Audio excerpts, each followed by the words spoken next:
Guerre en Ukraine, vive réaction. Emmanuel Macron dénonce ce dimanche 7 septembre la logique de la terreur de la Russie, après la plus grande attaque aérienne lancée par Moscou depuis le début du conflit en Ukraine. La Russie s'enferme toujours un peu plus dans la logique de la guerre et de la terreur, écrit le président de la République sur les réseaux sociaux, évoquant des frappes de manière indiscriminée, y compris sur des zones résidentielles et le siège du gouvernement. La France continuera à tout faire pour qu'une paix juste et durable l'emporte, ajoute-t-il. Guerre en Ukraine, Searching for Nika, un documentaire sensible sur ses autres victimes. Publicité. Selon l'armée de l'air ukrainienne, la Russie a tiré au moins 805 drones et 13 missiles sur l'Ukraine entre samedi soir et dimanche matin, la plus grande attaque aérienne depuis le début du conflit en février 2022. Le monde doit répondre à cette destruction.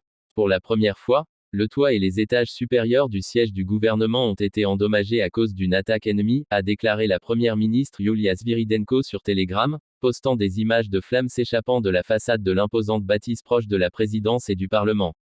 Alors que les efforts diplomatiques engagés par le président américain Donald Trump pour mettre fin au combat se sont enlisés ces derniers jours, des alertes aériennes ont été déclenchées dans tout le pays au cours de la nuit. La capitale a notamment été la cible d'une importante attaque de drones et missiles qui a fait au moins 2 morts et 18 blessés, selon les secours.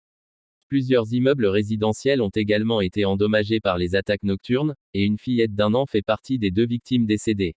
Le monde doit répondre à cette destruction non seulement par des mots, mais par des actions. Nous devons renforcer la pression des sanctions, principalement contre le pétrole et le gaz russe, a plaidé la première ministre, réclamant également des armes. Fin août, une vague massive de drones et missiles russes sur Kiev avait fait plus de 25 morts et endommagé les locaux de la délégation de l'Union européenne ainsi que le bureau du British Council. Mais les bâtiments officiels de la capitale avaient dans l'ensemble été épargnés des bombardements qui visent quotidiennement le territoire ukrainien depuis 3 ans et demi.